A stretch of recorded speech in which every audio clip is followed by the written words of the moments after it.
যাও সোনামণিরা, এবার তোমাদের যাওয়ার সময় হয়েছে। মা, আমরা কোথায় যাচ্ছি? আমরা তো তোমার সাথেই থাকতে চাই। এই, ওদের কোথায় নিয়ে যাচ্ছ?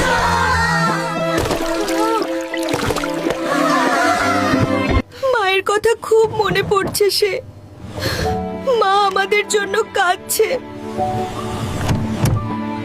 মা বলেছিল সবাই একসাথে থাকতে। ভাইরা কোথায় গেল?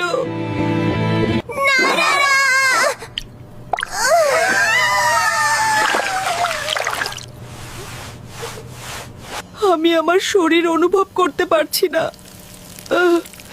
সবকিছু কেমন জমে যাচ্ছে। ভাইরা, তোমরা কথা বলছো না কেন? কথা বলো প্লিজ।